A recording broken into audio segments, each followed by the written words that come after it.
Olá, meus alunos e minhas alunas, sejam todos muito bem-vindos ao meu canal mais uma vez, sejam todos muito bem-vindos a mais este vídeo. Não esqueça de se inscrever, deixar o joinha de vocês, deixar os comentários se vocês estão gostando, se vocês não estão, se vocês têm alguma dúvida. E lá vamos nós, né, para mais um vídeo falando de algumas questões que caíram no Detran nesta semana que passou, tá? Na semana do dia 11, 12 e 13, que foram as datas que tiveram os exames que caíram essas questões. Então, esse primeiro slide diz o seguinte: no tipo de bateria convencional, a manutenção periódica necessita ainda que seja verificado o nível de solução à base de água destilada, completando se necessário, tá? Lembrando que as perguntas estão em preto e a resposta, apenas a resposta correta, em vermelho sublinhado, tá? Então, algumas questões, né, que caem com bastante frequência falando da bateria. Primeira coisa que vocês precisam lembrar é que a única função da bateria é armazenar e fornecer corrente elétrica. É só isso que a bateria faz, tá? Se precisar fazer manutenção, essa manutenção vai ser feita à base de água destilada, é uma água própria, uma água alcalinizada, não sei se seria exatamente essa palavra, mas é uma água específica, tá? Para se colocar na bateria. E quando nós falarmos, né, da energia elétrica que o carro necessita, ela vai ser produzida pelo dínamo barra alternador, tá? E pela bateria. O dínamo nos carros mais antigos e o alternador nos carros mais novos, que é responsável por produzir. E a bateria tão somente por armazenar e fornecer a corrente elétrica. E se precisar manutenção, completar com água destilada. Lembrando que as baterias novas que vêm agora, elas já são lacradas, algumas são de gel, outras são de prata, e dispensam essa manutenção aí com água destilada. Ela já vem com um sensorzinho em cima ali, que de acordo com a cor, vocês sabem se ela tem carga, se ela não tem, se ela está boa ou se ela não está. E essa próxima questão, ele fala o seguinte: um condutor trafegando em um automóvel por rodovia não sinalizada não poderá ter sua velocidade mínima inferior a 55 km por hora. Tem uma outra questão também que às vezes cai e que fala de ônibus e micro-ônibus. Qual que é a velocidade mínima?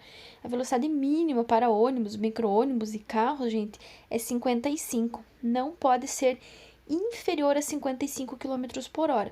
Ele constitui uma infração de natureza média, tá? Mas eu particularmente nunca vi ninguém ser multado por andar abaixo do limite de velocidade, tá? Lembrando que acima da velocidade, sim, até 20% é uma infração média, de 20 a 50% é uma infração grave, e acima de 50%, além de ser uma infração gravíssima, ele gera suspensão direta da habilitação. Então, para vocês que estão na PPD, por favor, cuidem neste primeiro ano para não cometer nenhuma infração grave, nenhuma infração gravíssima. Senão, vocês têm a PPD de vocês cassada e vão ter que começar o processo tudo do zero. Ao trafegar por uma rodovia, na velocidade máxima permitida de 80 km por hora, o condutor de um automóvel necessita utilizar o acostamento. Em casos como este, de acordo com os preceitos da direção defensiva, o condutor deve procurar, antes de parar no acostamento, um local onde não haja desnível entre a pista e o acostamento, ou onde o desnível seja reduzido, tá? Então, principalmente se vocês estiverem de moto, é muito importante vocês procurarem um local onde o desnível seja menor, tá? Seja bem reduzido e acessar, né, o acostamento com a velocidade um pouco baixa, não muito baixa, mas reduzir um pouco, para não ter perigo aí de vocês acabarem ocasionando um acidente, acabarem se machucando, tá? Tem uma outra ainda que fala que vocês têm que reduzir a velocidade, a via de 80 e tal, lembrando que vocês não podem trafegar abaixo da mínima permitida. E a mínima vai ser sempre a metade da máxima. Então, no caso, não pode trafegar abaixo de 40 km por hora. Ou seja, né, então vai reduzir até 40 km por hora e acessar o acostamento. Lembrando, evitem de parar no acostamento, tá? Procure um local fora do acostamento, um posto de combustível, um terreno baldio, qualquer coisa assim, mas não parem. Acostamento apenas em último caso mesmo, quando não tem o que fazer. A distância de frenagem, gente, o próprio nome já está falando, frenagem, freando. Então, a distância de frenagem é definida como aquela que ocorre desde que o condutor pisa no freio até a parada total do veículo, tá? Então, vocês vão ter algumas distâncias, para quem estiver acompanhando aí com a apostila, lá na página 80, que vão ser distância de segmento ou de segurança, que é a distância que vocês mantêm do carro da frente, que permite uma manobra de emergência e vai ser sempre medida em 2 segundos, tá? A distância de reação é aquele momento que você viu o perigo, tirou o pé do acelerador e acionou o freio. A distância de frenagem é do momento que você acionou o freio até a parada do veículo. E daí vai ter a distância de parada, que é a soma de reação mais frenagem. Ou seja, desde o momento em que o motorista viu o perigo, tirou o pé do acelerador, acionou o freio e o veículo parou completamente. Um condutor, ao estacionar seu veículo às 22 horas, por um período de permanência de aproximadamente 2 horas, em uma via sinalizada com a placa representada abaixo, tá? Então, a placa diz o seguinte, que é permitido estacionar, mas é obrigatório o uso de cartão de dias úteis, das 7 às 18 horas, e proibido nas faixas amarelas. Só que, notem que ele estacionou às 22 horas. Então, neste caso, ele vai estar em situação regular. Não precisa de utilização de cartão nem nada do tipo, tá? Então, quando cair situações como esta, gente, por favor, parem um pouco, tenham calma e leiam bem corretamente o que diz na placa. Principalmente nesta placa aí tá em preto e branco, mas é uma placa de regulamentação, é uma placa de regra que diz que é obrigatório a utilização do cartão, só que das 7 às 18. E óbvio, né, que é proibido nas faixas amarelas. Porém, este condutor, ele estacionou às 22 horas. E ele vai ficar numa permanência de 2 horas, ou seja, ele vai ficar até as 0 horas. Ele poderia ainda ficar estacionado até às 7 horas do outro dia, que mesmo assim ele estaria em situação regular.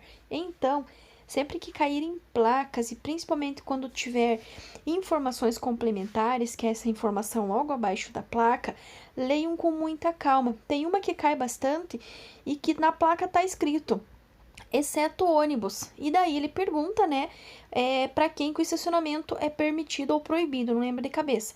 Na própria placa já está a resposta. É permitido, exceto para ônibus, tá? Então, sempre que cair placas como esta, leiam bem a questão e tomem muito cuidado para vocês lerem e interpretarem a placa com calma, com atenção, porque eu tenho certeza absoluta que vocês vão conseguir acertar a questão. Desobedecer às ordens da autoridade competente de trânsito ou de seus agentes será punido com multa, apenas multa. Tome muito cuidado. Primeiro, a prioridade no trânsito, gente, sempre vai ser a do pedestre. E a prioridade de sinalização sempre vão ser as ordens do agente de trânsito. As ordens do agente de trânsito vão prevalecer sobre qualquer sinalização, certo? Com relação a essa infração, notem, não tem nada de errado nem com o condutor, ele não está sem cinto, não está alcoolizado nem nada, e também não tem nada errado com o veículo, então é apenas multa. Vai gerar multa em retenção quando tiver algo errado ou algo faltando no condutor ou no veículo. Por exemplo, tá com a lanterna quebrada, tá com a lanterna queimada, tá rebaixado, o condutor tá alcoolizado, tá sem carteira. Aí existem coisas erradas. Vai ter que gerar retenção para regularização. E aí vai ter a remoção. Como o próprio nome já diz, remover algo é quando o veículo está estacionado irregularmente, tá? ou numa ponte, num viaduto, no acostamento de forma irregular, parado em fila dupla, em cima de hidrante, faixa de pedestre e afins, tá? Então, multa quando não tem nada de errado nem com o veículo, nem com o condutor. Multa e retenção quando tem algo errado ou com o veículo ou com o condutor. Multa e remoção é quando tiver alguma coisa, quando o veículo estiver estacionado irregularmente, tá? Então, ele vai ter que ser removido. Como é o caso desta questão abaixo. Bloquear a via com o veículo resulta em multa, apreensão do veículo e sua remoção. Por quê? Porque ele está bloqueando a via com o veículo.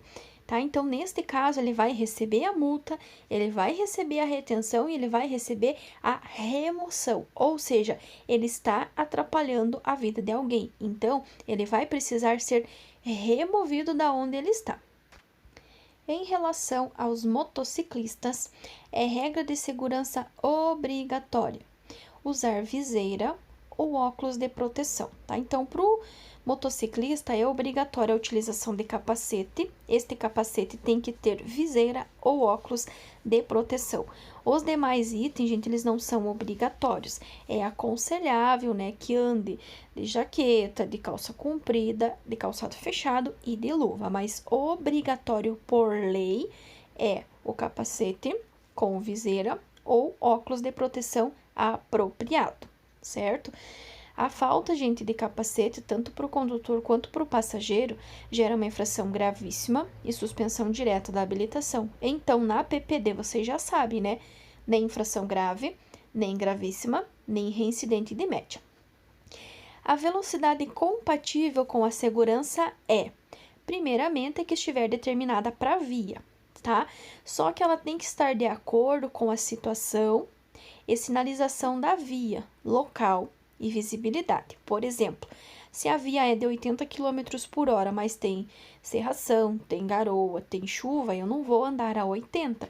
Eu vou andar numa velocidade reduzida, compatível com a minha segurança, primeiramente, e óbvio que também com a segurança dos demais usuários das vias. Ao ultrapassar um ciclista, o condutor do veículo motorizado deve... Gente, pelo amor de Deus, tomem cuidado com esta questão e com uma outra que também cai. Aqui ele está falando o seguinte: ao ultrapassar um ciclista, o condutor do veículo motorizado deve reduzir a velocidade do veículo de forma compatível com a segurança, certo? Porém, existe uma questão que pergunta qual a distância que vocês têm que manter ao ultrapassar um ciclista.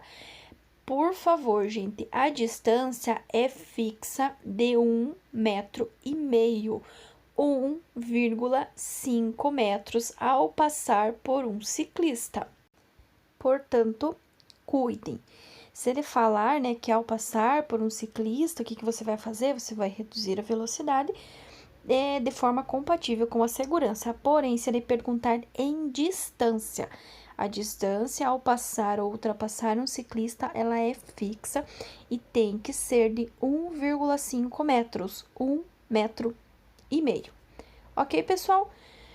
Então, ficamos por aqui neste vídeo. Não percam os próximos, que tem questõezinhas novas aí que caíram, tá? Obrigado por terem assistido até aqui. Não esqueçam de se inscrever no canal e deixar o joinha de vocês, ok? Obrigado. Deus abençoe a todos.